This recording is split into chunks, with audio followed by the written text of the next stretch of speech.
기도합니다. 하나님 감사합니다. 일주일간 말씀으로 믿음으로 살게 하시고 담임 목사님 강단의 말씀을 통해서 다시 한번 결단하게 하시고 이렇게 함께 모여 성경을 더욱 연구하게 하시니 감사를 드립니다. 주님, 우리의 모든 시간과 인생이 주님의 계획 안에 있음을 깨닫습니다.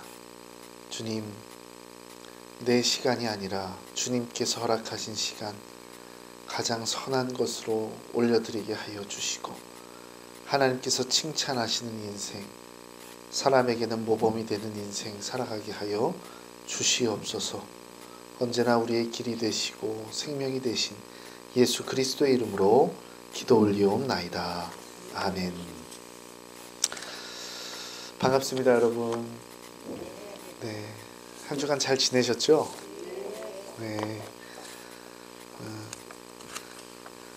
제가 벌써 여러분과 함께 한 지 오늘 시간까지 하면 9시간입니다. 네, 대단해요. 대단하십니다, 여러분. 고생하셨습니다. 9시간 동안 이렇게 어찌 보면 딱딱한 이렇게 말씀 배운다는 게 쉽지 않은데 이렇게 함께 나눌 수 있어서 참 하나님께 은혜입니다. 주님의 은혜였기에 우리가 이렇게 말씀을 나눕니다. 날마다 이 말씀을 삶에서 실천하며 생활하시는 여러분 되시기를 간절히 축원합니다. 저번 시간에 우리가 못다한 책이 있죠. 바로 에스더서입니다. 잠깐 성경 에스더 펴보시고요. 에스더는 어디 있을까요? 에스더 어디 있어요? 네, 구약에 있겠죠. 에스더는 느헤미야 다음에 있더라. 우리가 그 전에 느헤미야를 함께 했고요. 오늘 에스더부터 시작하도록 하겠습니다.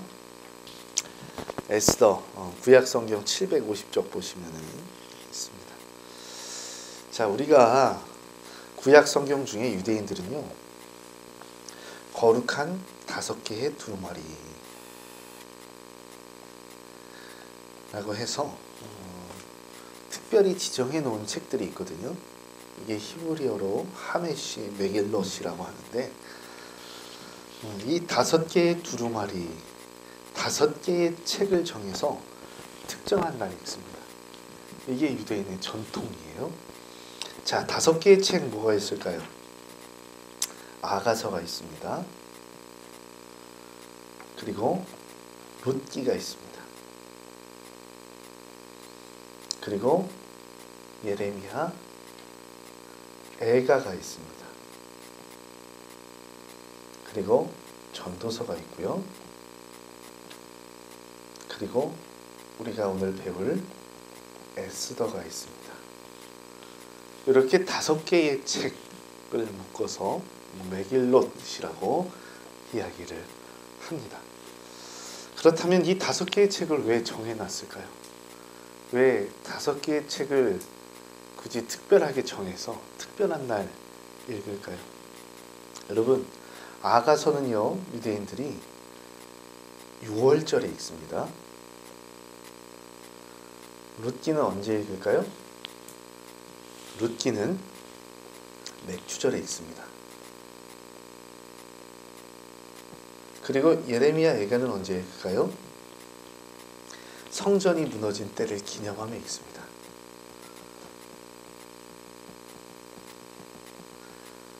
그리고 전도서는 언제 읽을까요? 전도서는 장막절, 초막절에 읽습니다. 그리고 에스더는, 오늘 배울 이 에스더는 부림절에 읽습니다. 왜요? 왜 이렇게 읽을까요? 다 이유가 있겠죠. 아가서 어떤 내용이에요? 그 술람미 여인과 솔로몬의 사랑 이야기잖아요. 그 왕이 어떻게 합니까? 그 고통받고 있는 그 술람미 여인을 끄집어내는 이야기죠. 그게 바로 아가서입니다. 그래서 6월절에 읽어요. 하나님이 그 백성을 사랑하셔서 애굽에서 끄집어내셨기 때문에 그것을 기억하면서 6월절에 읽고요. 룻기는 왜 맥주절에 읽을까요? 룻기가 배경이 그 보리타작할 때 이야기잖아요. 보아스와 룻이 그 서로 연분을 맺을 때, 그때가 바로 이제 타작할 때 기념해서, 그렇죠? 그래서 읽습니다. 예레미야 애가는 당연히 성전이 무너진 때를 기념하며 있겠죠. 민족의 가장 어두움이 찾아왔을 때, 고난 중에 있을 때, 그때 있는 성경이 바로 예레미야 애가입니다. 그렇다면 전도서는 왜 장막절에 읽을까요? 초막절에. 전도서 처음에 뭐라고 이야기해요? 지혜자가 이 세상 모든 것이 헛되고 헛되다. 저 초막처럼 잠깐 폈다가 다시 접는 저 텐트처럼 잠깐 있다가 없어지는 그 초막처럼 우리의 인생도 그러하다라는 것을 기념하면서 읽습니다. 그렇다면 에스더는 왜 불임절에 읽을까요? 자, 에스더 9장 20절에서 28절 말씀 같이 한번 찾아 읽겠습니다. 에스더 9장 20절에서 28절까지 말씀입니다.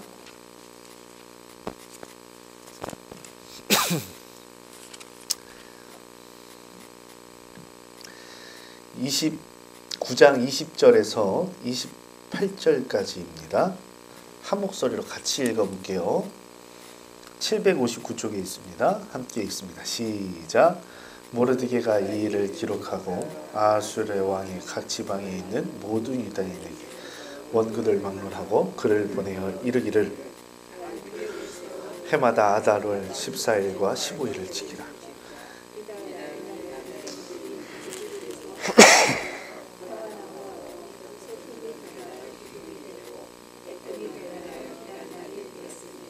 이 두 날을 지켜 잔치를 베풀고 즐기며 서로 예물을 주며 가난한 자를 구제하라 하며 유다인이 자기들이 이미 시작한 대로 또한 모르드게가 보낸 글대로 계속하여 행하였으니 곧 아각 사람 함무다다의 아들 모든 유다인의 대적 하만이 유다인을 진멸하기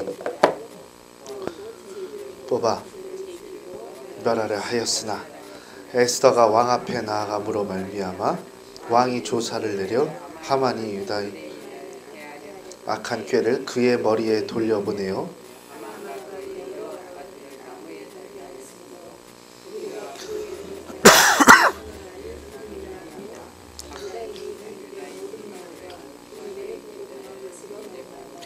뜻을 정하고 자기들과 자손들과 자기들과 합한 자들이 해마다 그 기록하고 정해놓은 때 이 두 날을 이어서 지켜 패하지 아니하기로 작정하고 각 지방 각 읍 각 집에서 대대로 이 두 날을 기념하여 지키되 이 불임일을 유다인 중에서 그들의 후손들이 계속해서 기념하게 하였더라. 아멘. 아멘. 이게요. 이 불임일의 기원입니다. 불임일의 기원이에요. 부르가 무슨 뜻이에요? 제비라는 뜻이죠. 제비라는 뜻이에요. 그래서 불임절이 나왔습니다. 이 선택된 날, 제비를 뽑아 선택된 날 누가 죽어야 돼요? 원래는 모르드게와 유대인들이 죽어야 돼요. 그런데 누가 달립니까? 그 장터에 하만이 달려요. 이것을 기념하는 날이 뭡니까? 불임일이에요. 불임일 날 그래서 이 에스더서를 읽습니다. 그래서 뭘까요? 하나님의 백성들이 그 페르시아 수산 땅에서 엄청난 고통 가운데 겪고 있었는데 그 모함을 받고 어려움과 그 시기를 받아서 결국에는 죽어야 될 백성들이 하나님의 놀라우신 은혜로 구원을 받았더라. 이것을 기억하는 날이 바로 불임절이다라는 겁니다. 불임절날 무엇을 읽습니까? 다시 한번 말씀드리면 에스더서를 읽습니다. 에스더서를 읽어요. 자, 그렇다면 우리가 이 에스더서를 읽으면서 에스더서에서 나온 이 주제를 좀 생각해 볼 수가 있어야 돼요. 과연 이 책이 무엇을 전하는 것일까 생각해 봐야 돼요. 첫 번째로 여러분, 이 유대인들이 페르시아 제국 내에서 소수민족이었잖아요. 영어로 하면 마이너리티 아닙니까? 이 사람들이 겪고 있었던 고통이 상당했더라라는 겁니다. 심각한 고통 가운데 있었더라라는 거죠. 제국 내에서 이 사람들이 평안하게 살았을 것 같지 아니다라는 거예요. 그러니까 유대인들이 돌아온 유대인들뿐만 아니라 그 페르시아 제국에 남아있던 사람들도 있었어요. 이 사람들의 삶 역시 어려웠더라라는 것을 먼저 알려주는 거고요. 그 어려움 가운데에서 누가 구원하십니까? 우리 하나님이 구원하시는 거예요.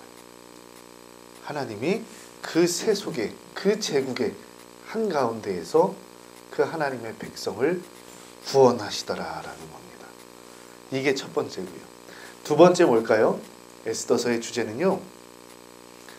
그러므로 이 어려움을 통해서 보았듯이 에스더서를 읽는 사람들은 무엇을 꿈꿀까요? 진정한 다윗 왕국의 회복을 꿈꿉니다.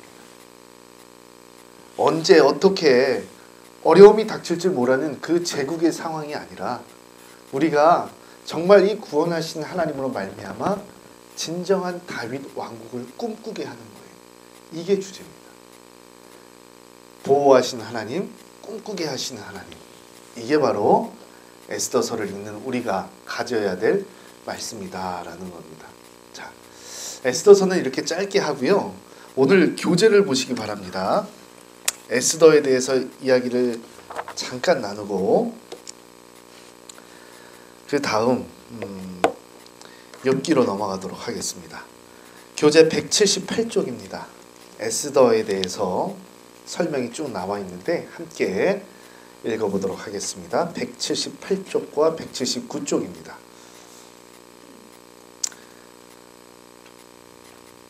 처음에 금호를 내밀게 한 아름다운 여인이라고 되어 있죠. 함께 한 목소리로 읽습니다. 시작.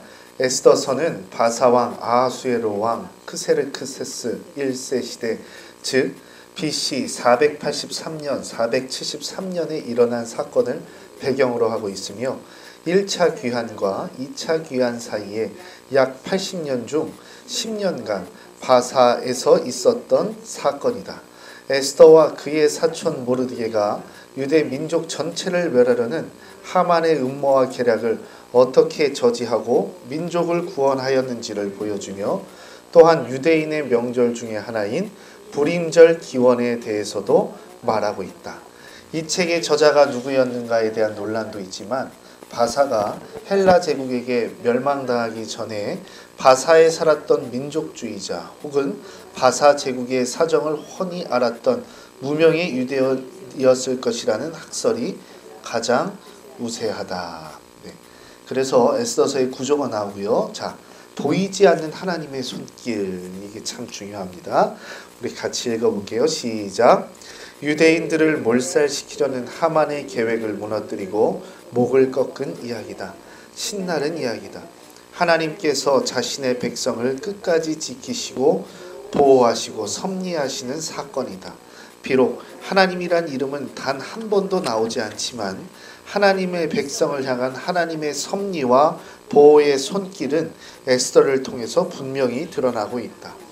에스더는 하나님께서 이스라엘의 주권자 되심을 나타낸다. 하나님의 주권과 섭리는 에스더서의 모든 장에 분명히 드러난다. 에스더는 우연히 왕비로 선택되었으며 그녀의 사촌 모르드게는 우연히 왕을 암살하려는 음모를 저지하였고 왕은 우연히 적절한 시기에 모르드게의 상소문을 읽는다. 그러나 이 책은 아무것도 우연히 일어나지 않았으며 하나님은 아브라함의 자손과 맺으신 언약을 지키며 역사를 다스리고 계신다는 것을 분명히 보여주고 있다. 에스더서에는 축제라는 주제가 매우 두드러진다. 총 10회의 잔치가 언급되고 있으며 결정적인 전개가 전형적인 축제일에 일어난다. 이 축제라는 주제는 에스더서의 중요한 배경 중 하나인 불임절의 기원에 대해 설명하고 있다. 불임절은 에스더 9장의 유다 민족이 사멸의 위기에서 구원받은 감사의 절기로서 아달월 14일 15일에 지켰다. 엄숙히 금식을 행하며 회당에 모여 손뼉을 치고 발을 구르며 에스더서를 봉독한다. 손뼉을 치는 것은 구원하심에 대한 기쁨의 표시이고 발을 구르는 것은 하만을 밟는 모멸의 표시이다. 절기 중 유월절과 비슷하다. 슬픔이 변하여 기쁨이 된 날, 역전의 날이기 때문이다. 아멘. 아멘. 그렇습니다. 여러분, 오늘 이 에스더 사건을 잘 기억하시고 우리 하나님은 슬픔과 위기를 바꾸셔서 기쁨으로 만드시는 분이심을 기억하시기를 바랍니다. 자, 다음으로 우리가 욥기를 보도록 하겠습니다. 욥기인데요. 우리가 잠깐 복습을 한번 해볼게요. 우리가 이제까지 8시간을 공부했고 지금 이제 9시간째인데 첫 시간에 제가 히브리인들은 구약 성경을 이렇게 부른다고 했습니다. 히브리인들은 타낙이라고 부른다고 했습니다. 타낙. 기억나시죠? 타낙. 타낙이 뭐의 첫 글자죠? 토라. 그리고 낙입니다. 느비임. 그리고 이게 낙의 기억자죠. 이게 K입니다. 케투빔입니다. 요 첫 글자를 따서 TNK 해서 타낙이라고 부릅니다. 여기다 이렇게 모음을 붙인 거예요. 히브리 사람들이 이렇게 모음을 붙이거든요. 타낙 이렇게. 토라는 무엇이죠? 말 그대로 모세오경이죠. 모세오경. 그리고 느비임은 무엇일까요? 이게 선지자를 히브리어로 나비라고 하거든요. 예언자를 나비라고 합니다. 느비임은 선지서입니다. 이사야부터 말라기까지. 그리고 케투빔은 무엇일까요? 케투빔은 성문서라고 합니다. 성문서, 말 그대로 거룩한 문서다라는 거죠. 자, 오늘 배울 욥기는 어디에 속할까요? 이 성문서에 속합니다.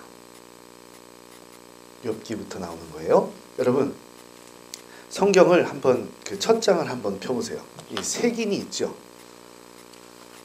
뭐 창세기, 출애굽기, 레위기 이렇게 순서가 나온 이 색인이 있지 않습니까?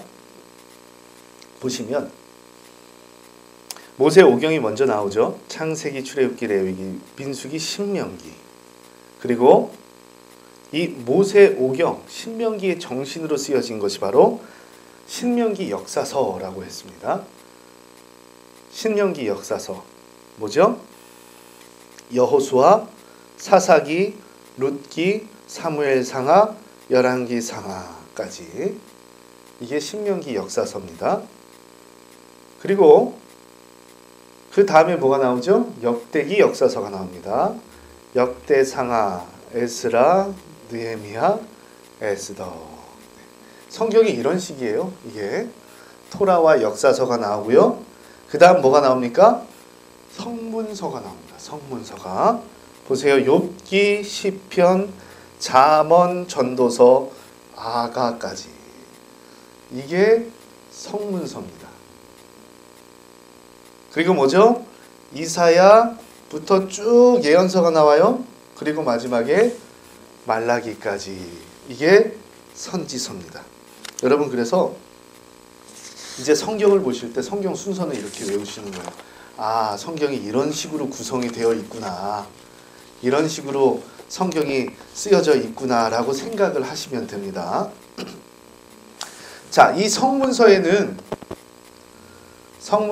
이제부터 우리가 성문서를 할 겁니다. 오늘 제가 이제 남은 시간이 오늘이랑 다음 시간 이렇게 남았는데 한 번은 성문서를 하고 한 번은 예언서를 하면 되겠다라는 생각을 가지고 있어요. 그래서 오늘 성문서를 할 건데요. 자, 성문서에는 크게 두 가지 산맥이 있습니다. 양대 산맥이라고 하죠. 처음은 시편입니다.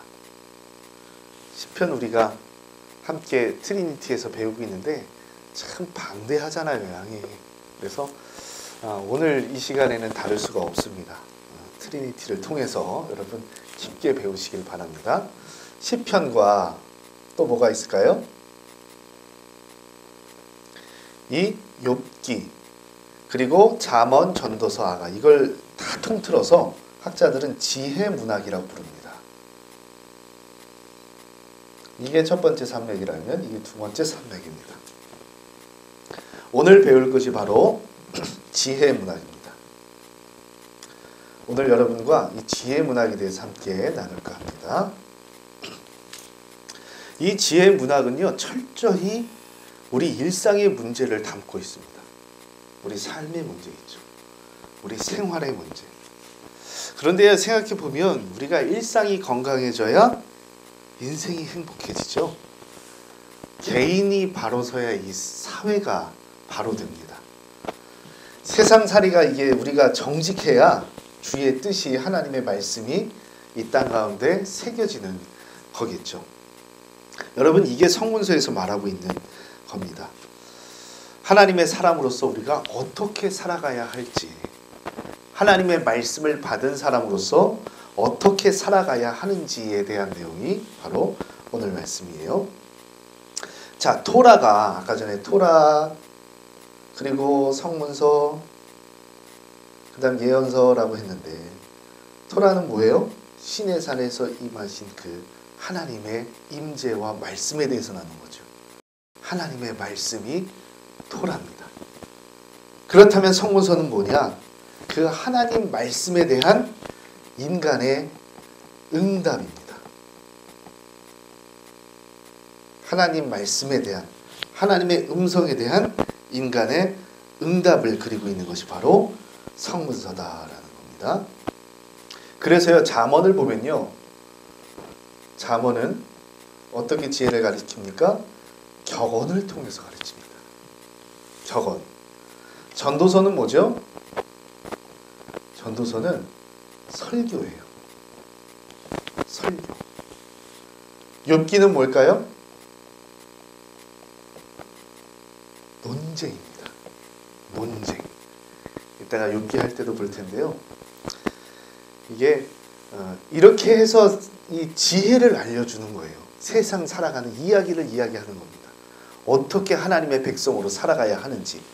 그래서 어수룩한 사람에게는 지혜를 주고, 젊은이에게는 지혜와 분별력을 주고, 지혜 있는 자에게는 학식을 주고, 명철한 자에게는 지혜를 갖추게 하는 것. 이것이 바로 성문서의 목적이다라는 겁니다. 자, 그 첫 번째 욥기입니다. 여러분, 욥기를 지우겠습니다. 한 문장으로 정의하면 어떻게 될까요? 욥기는 깨달음의 신앙입니다. 깨달음. 고난을 통해서 깨닫는 거예요. 하나님의 진정한 뜻과 섭리에 대해서 깨닫는 겁니다. 그리고 오늘 살아갈 소망을 발견하는 내용이 바로 욥기입니다. 그런데요, 이 욥기는요, 두 개로 나눌 수가 있어요. 이게 문체가 다르거든요. 자, 욥기 1장에서 2장, 그리고 쭉 뛰어넘어서 42장부터 42장 7절부터 17절까지 요 이야기는요, 어떤 문체로 되어 있을까요?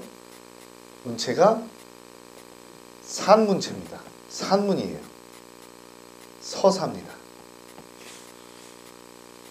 자, 이 중간에 이야기 있죠. 욥기 3장부터 42장 6절까지 이거는 시문으로 되어 있습니다. 이게 욥기를 나누는 거예요. 간단하게 문체로. 왜 이 시문에는 뭐가 담겨 있죠? 아까 전에 말씀드렸듯이 논쟁이 담겨 있어요. 논쟁. 우리가 그 예전에 배웠던 그 하여가 이런 거 기억나시죠? 저희 정몽주랑 이방원이 이렇게 나눈 이야기, 뭐 이런들 어떠하리 저런들 어떠하리. 그러니까 정몽주가 뭐라고 해요? 이 몸이 죽고 죽어 넋이라도 있고 없고. 네, 그렇게 이야기를 합니다. 그래서 어떻게 하죠? 그 선축교에서 죽죠. 네, 그렇게 시로 논쟁을 벌인 거죠. 자신의 신념을 담아가지고 같이 이야기를 한 겁니다. 마치 이런 것과 같은 시적인 논쟁이 담겨져 있는 것이 바로 이 욥기 3장 43장부터 42장 6절까지의 이야기라고 할 수 있습니다. 그래서 이 첫 번째 이 부분과 두 번째 이 부분의 욥의 모습 또한 달라요. 그래서 보면 자, 욥기 1장 21절을 한번 보시기 바랍니다. 욥기 1장 21절 말씀입니다.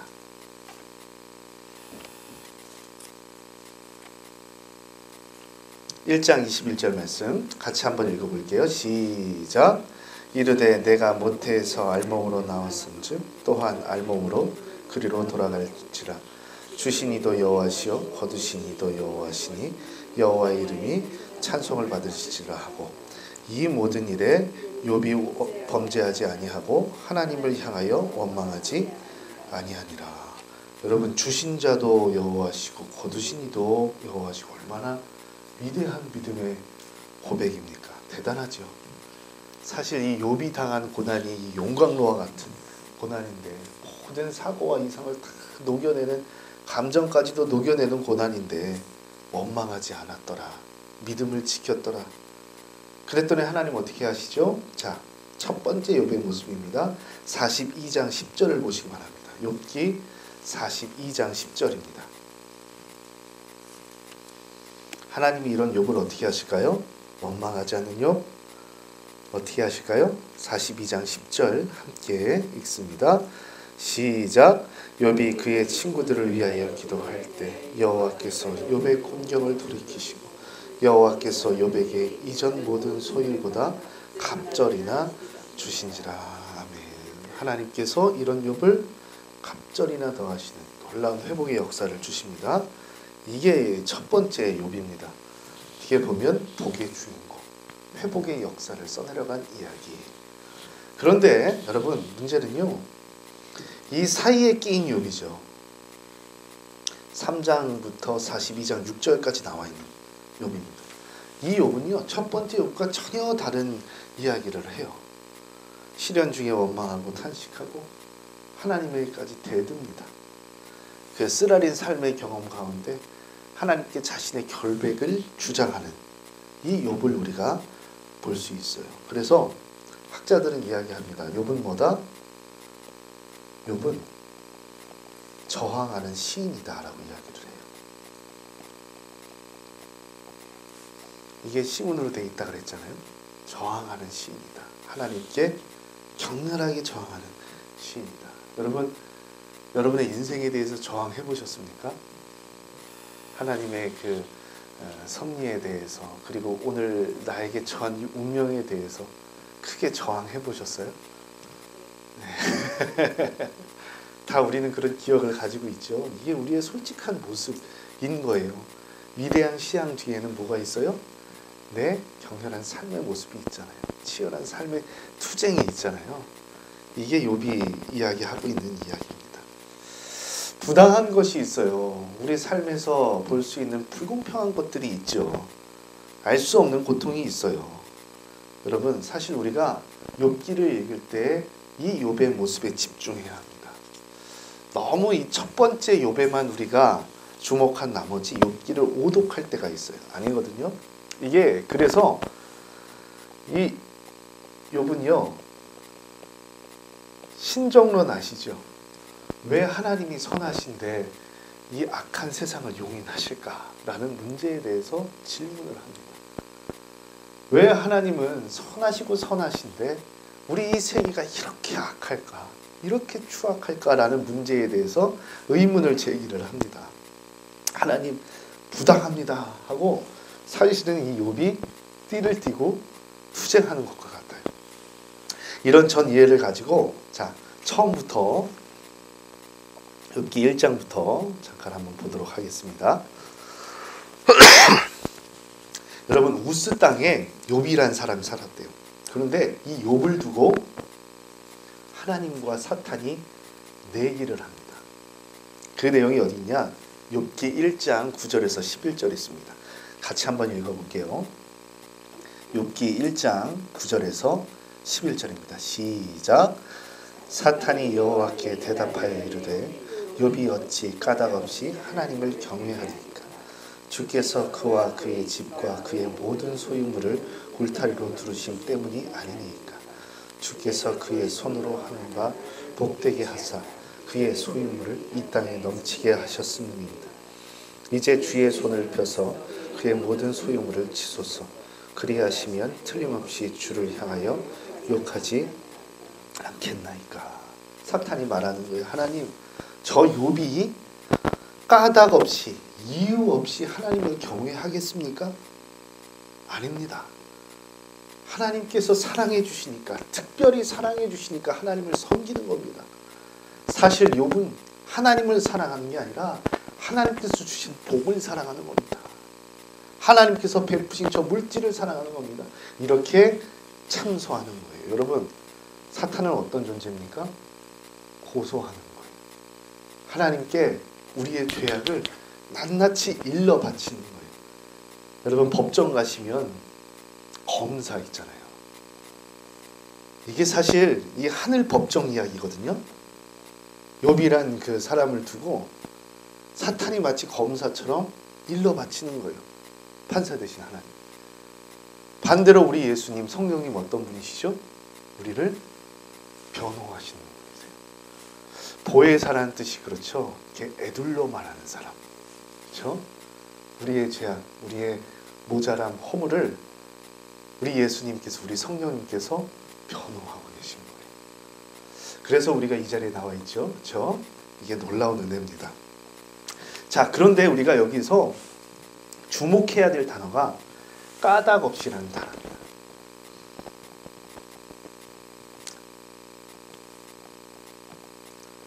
아무런 이유 없이 이렇게 하나님을 섬기겠습니까? 이게 사실요, 모든 일에 이유가 있고 원인이 있다. 네 글자로 뭐라 그러죠? 인과응보라 그러죠. 인과응보 사상에 기대서 사탄이 하나님께 일러 바치는 겁니다. 인과응보 어디서 잘 볼 수 있나요? 성경에서? 신명기에서 잘 볼 수 있죠. 여러분, 우리가 신명기 배웠는데 신명기 어떤 이야기입니까?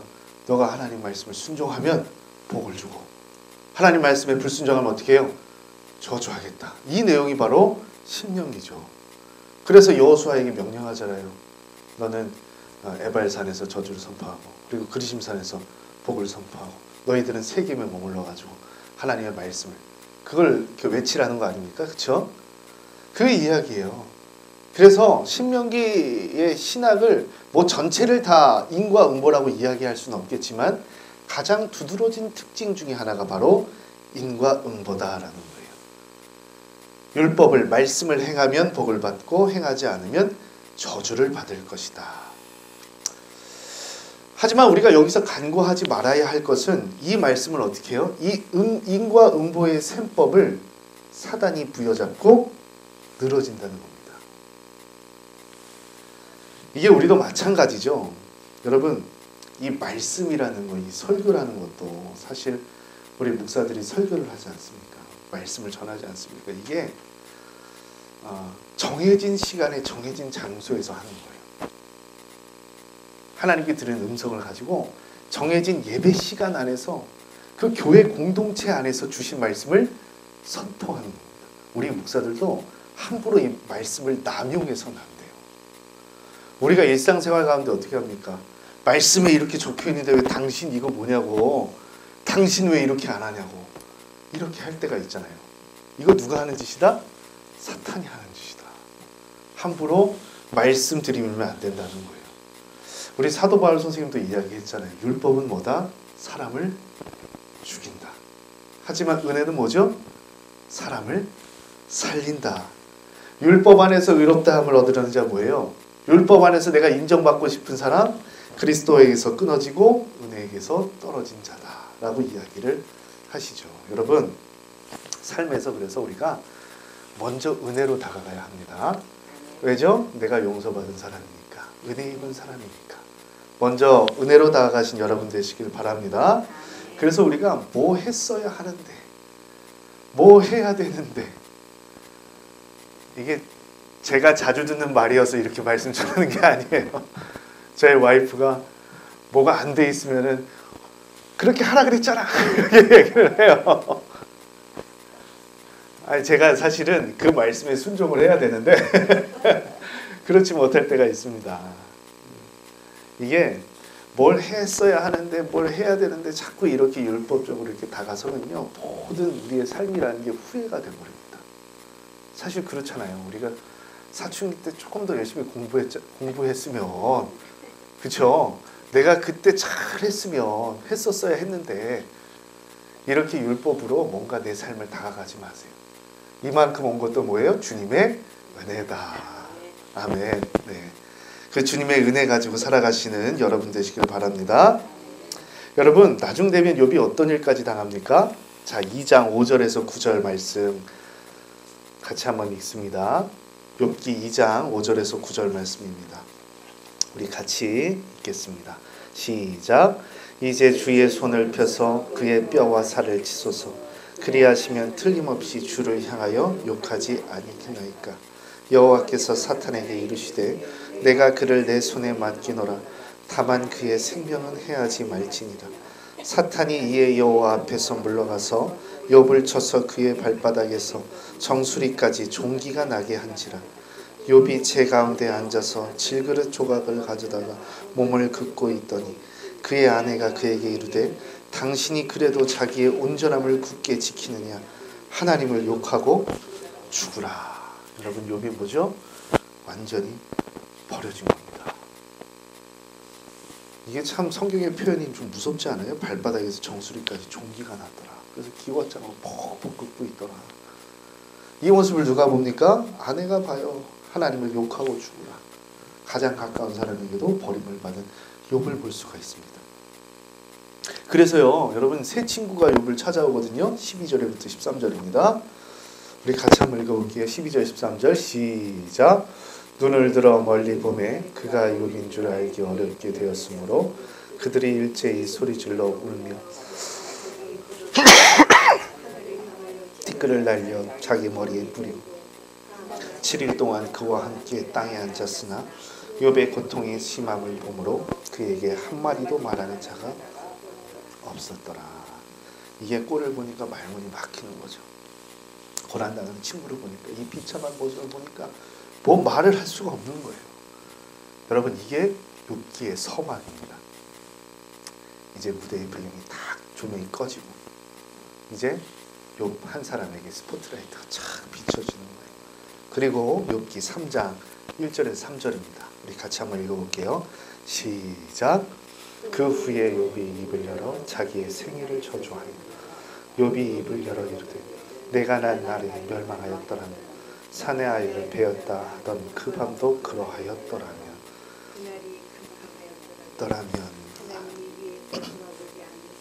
네, 거기까지 읽겠습니다. 욥이 뭐예요? 그 극심한 고통을 통해서 자기 생일을 부정을 하는 거예요. 자기가 왜 태어났는지. 여러분, 사실 이 생명이 가장 큰 축복이죠. 오늘 영화들 세례를 봤는데 왜 이렇게 가슴이 뭉클한지 모르겠어요. 저희 첫째 아들 생각도 나기도 하고, 목사님께서, 우리 담임 목사님이 딱 안으셨는데 그 모습이 예수님 품에 안긴 그 첫 생명 있죠. 인생의 첫 시작같이 느껴져가지고 참 마음이 뭉클했습니다. 생명은 가장 큰 복이죠. 가장 큰 축복이에요. 그런데 생명을 부인하는 겁니다. 왜요? 극심한 고통 가운데 있으니까. 그 시작조차 부정하고 싶은 거예요. 그래서 학자들은 말합니다. 욥기에서 하나님은 어떠한 하나님이다? 숨어 계신 하나님이다. 숨어 계신 하나님.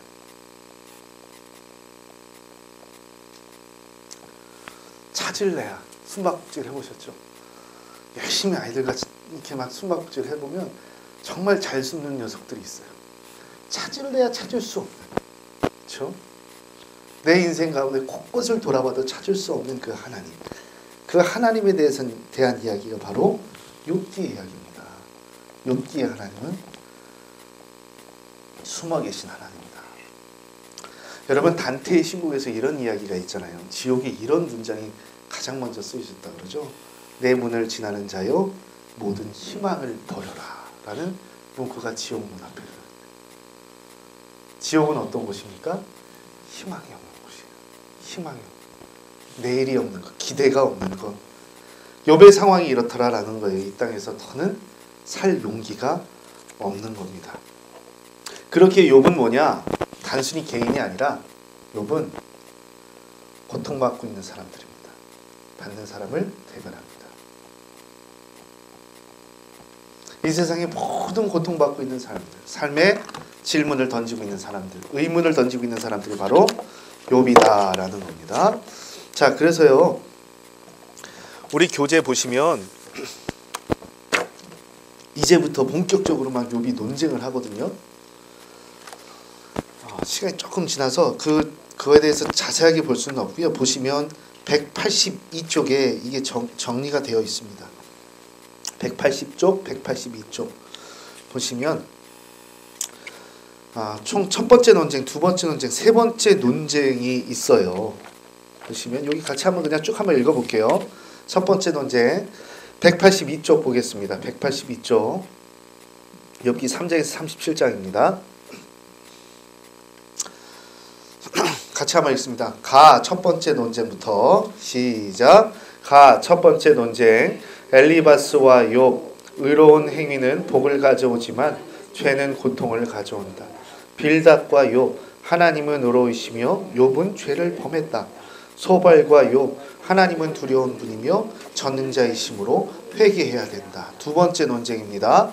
엘리바스와 욥. 악한 자의 종말을 말한다. 빌닷과 욥. 악한 자의 운명을 아주 어둡게 그린다. 소발과 욥. 동일한 주제인 악한 자의 징벌만을 언급한다. 세 번째 논쟁. 엘리바스와 욥. 죄 없는 자는 고난받을 가능성이 없다. 빌닷과 욥. 하나님은 크시며 인간은 벌레이다. 소발과 욥. 침묵을 지킨다. 여러분, 위로하겠다고 세 명의 친구가 오죠. 그런데 사람들의 가장 근본적인 심리가 뭐예요?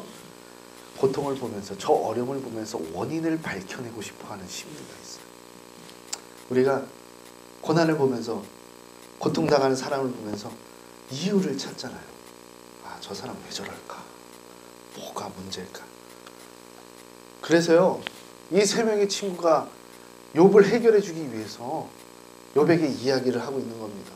야, 네가 허물이 많아서 그래. 하나님 말씀 지키지 않아서 그래. 뭐 하지 않아서 그래. 너가 잘 생각해봐.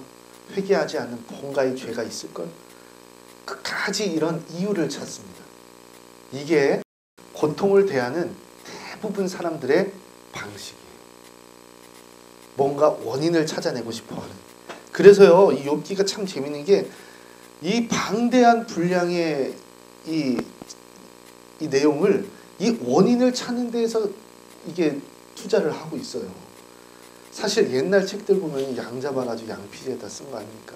이게 얼마나 귀한 종이에요. 그런데 이 방대한 분량을 원인을 찾아내고 그 원인을 찾지 못한다는 거에 대한 내용으로 기록을 하고 있더라라는 겁니다. 그렇습니다. 우리가 사실 고통당하는 사람 앞에서 원인을 이야기하는 거 하등 도움이 안 됩니다. 가만히 있는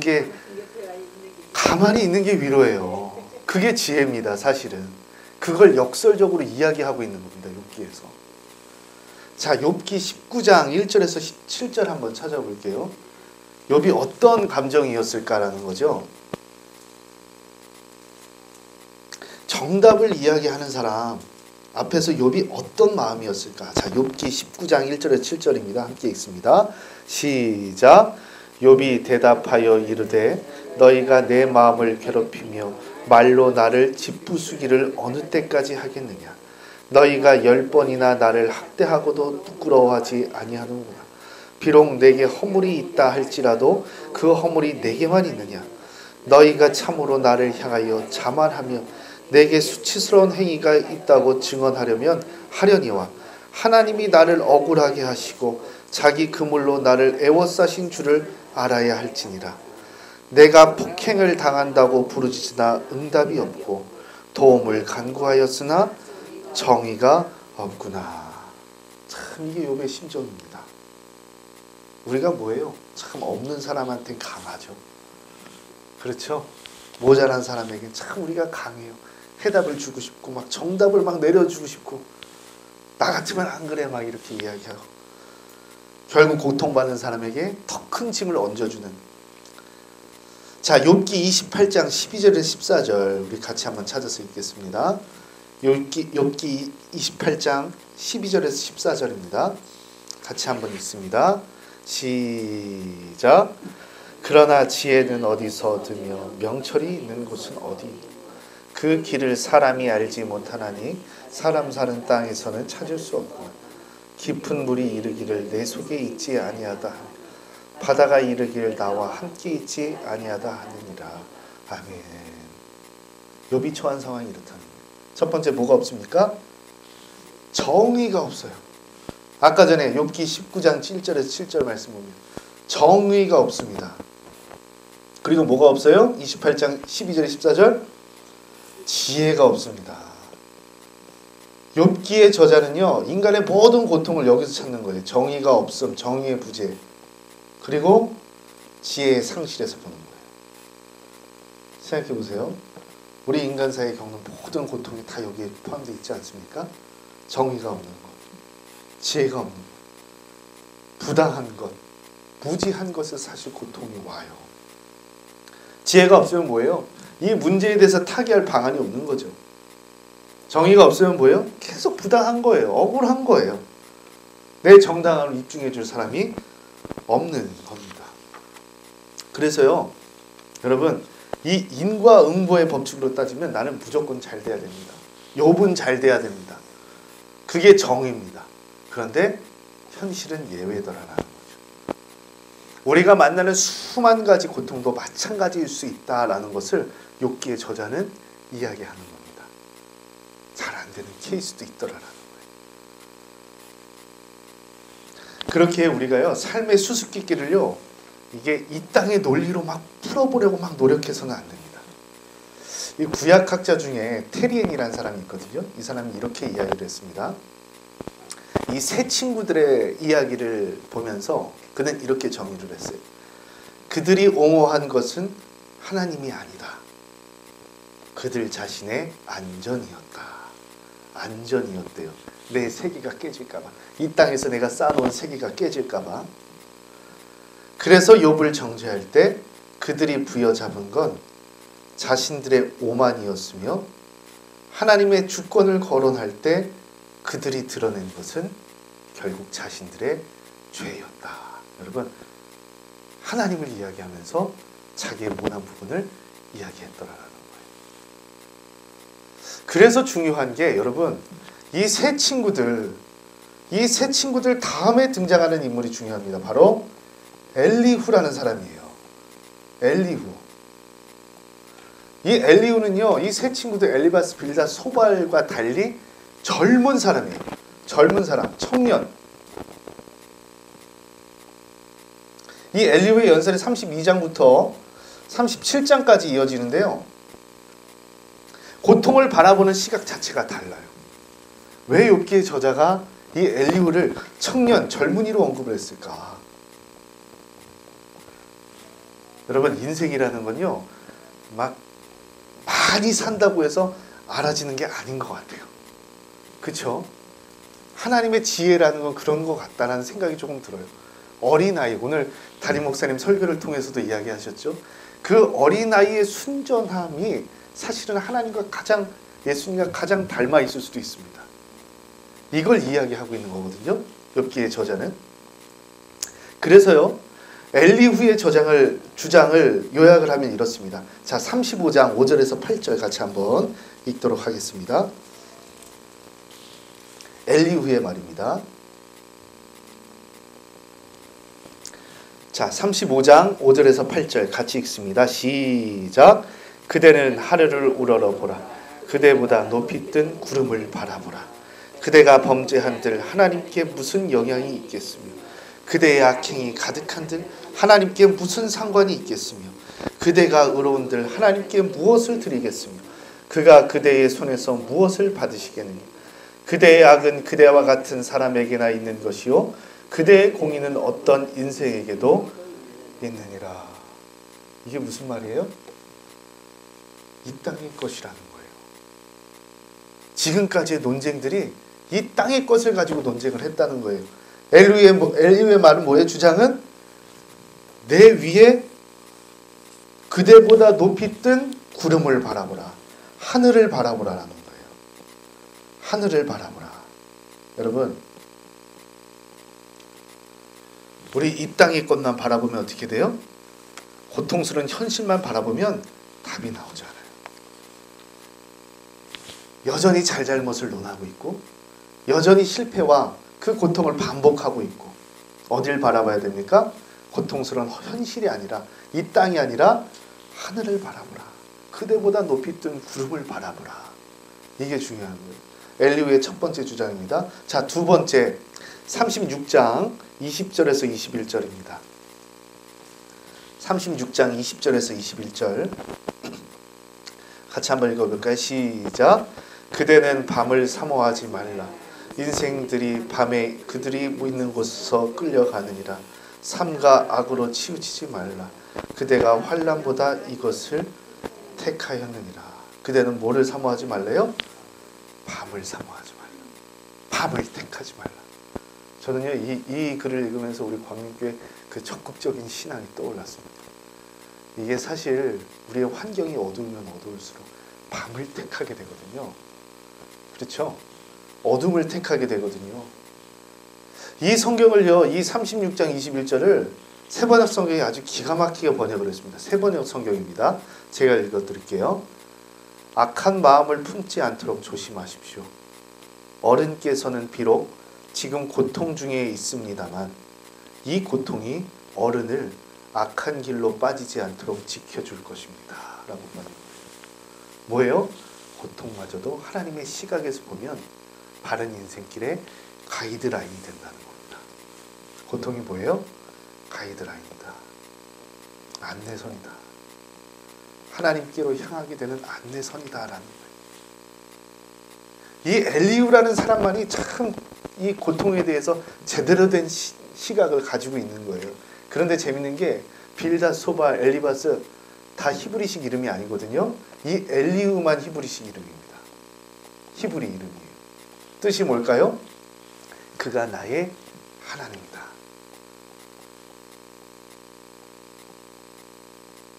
그래서 이 엘리후를 통해서 욥이 하늘을 바라보게 됩니다. 이 32장부터 37장까지의 내용은 뭐예요? 땅의 이야기에서 하늘의 이야기로 전환시키는 그런 변조가 되는 부분이 바로 이 이야기다라는 거예요. 그래서 38장에 나오는 이야기가 뭡니까? 욥기의 클라이막스라고 하는 하나님께서 드디어 찾아오셔서 나는 이런 분이야 라고 이야기를 하는 이야기입니다. 38장입니다. 38장 1절에서 4절 말씀 같이 한번 읽어볼게요. 38장 1절에서 4절입니다. 시작. 그때 여호와께서 폭풍 가운데에서 욥에게 말씀하여 이르시되 무지한 말로 생각을 어둡게 하는 자가 누구냐. 너는 대장부처럼 허리를 묶고 내가 내게 묻는 것을 대답할지니라. 내가 땅에 기초를 놓을 때에 내가 어디 있었느냐. 내가 깨달아 알았거든 말할지니라. 내가 땅에 기초를 놓을 때에 내가 어디 있었느냐. 하나님 뭐예요? 하나님은 질문에 질문으로 대답하고 계세요. 너 어디 있느냐? 네가 서 있는 곳이 어디 있었느냐? 내가 땅에 기초를 둘 때에 하나님 어디서 등장하십니까? 폭풍 가운데서 등장하시는 거예요. 하늘을 찍고 등장하시는 겁니다. 자, 욥기 40장 6절에서 9절입니다. 같이 읽습니다. 욥기 40장 6절에서 9절 함께 있습니다. 시작. 그때 여호와께서 폭풍 가운데에서 욥에게 일러 말씀하신 너는 대장부처럼 허리를 묶고 내가 내게 묻겠으니 내게 대답할지니라. 내가 내 공의를 부인하려느냐 내 의를 세우려고 나를 악하다 하겠느냐. 내가 하나님처럼 능력이 있느냐 하나님처럼 천둥 소리를 내겠느냐. 동일하게 또 이야기하시는 거죠. 내가 하나님처럼 능력이 있느냐 하나님처럼 천둥 소리를 내겠느냐 하늘의 소리를 내겠느냐. 여러분 그가 욥은 어디서 찾았어요? 지혜를 어디서 찾았습니까? 정의를 어디서 찾았습니까? 자기 경험에서 찾았어요. 자기 경험에서. 정의와 지혜를 자기 경험에서 찾았어요. 그런데 뭐죠? 하나님의 음성은 세상사의 수수께끼를, 이 수수께끼 같은 인생을 인간의 관점으로 보지 말라는 거예요. 지금 내 한계로는 이해되지 않지만 하나님의 관점에서는 어떻게 해요? 이것조차도 납득이 된다는 겁니다. 그렇죠? 사실 우리가 어디에서 하나님의 은혜를 발견할 수 있나요? 잘 사는 사람 드라마 아무리 봐봤자 하나님의 은혜 거기 없습니다. 나보다 못난 사람, 나보다 아픈 사람, 나보다 더 큰 고통에 처해 있는 사람 보면 그래도 하나님의 은혜구나 라는 생각을 하게 돼요. 이게 인간의 논리거든요. 고통을 바라보는 시각이기도 합니다. 여기는 어떻게 보면 절대적인 하나님의 시각에서 보면 우리 상대적인 모든 고통들과 아픔들이 이해되더라라는 이야기입니다. 그래서 어떻게 해요? 욥이 이런 말을 하죠. 나중에 42장에서 보면 내가 주께 대하여 귀로 듣기만 하였사오나 이제는 눈으로 주를 배옵나이다 라고 이야기를 합니다. 깨달은 거죠. 깨달은 거예요. 그렇구나. 하나님은 그런 분이시구나. 여러분 삶에도 이런 놀라운 깨침이 있기를 간절히 축원합니다. 그래서요 제가 저희 이 구약을 가르쳐주신 선생님이 이런 말씀을 하셨어요. 세상에는 악마가 있지만 세상 자체가 악마인 것은 아니다. 우주에는 혼돈의 힘이 존재하지만 우주 자체가 혼돈인 것은 아니다 라고 이야기를 하더라고요. 그 말은 뭐예요? 하나님 경영과 섭리에 나를 내어 맡기고 오늘도 십자가 앞에 나를 부인하고 나를 죽이고 예수 그리스도 생명으로 인정할 때에 진정한 참평안이 내게 오더라라는 거죠. 날마다 그 십자가의 은총, 부활의 능력 가운데 살아가신 여러분 되시기를 간절히 축원합니다. 자, 다음은 일상의 노래라 하는 지혜 문학. 잠언 전도사 아가입니다. 네, 지금 시간이 다 돼서 오늘 여기 욥기까지만 하고요. 제가 다음 시간에 짧게 요거 하고 선지서로 바로 들어가도록 하겠습니다.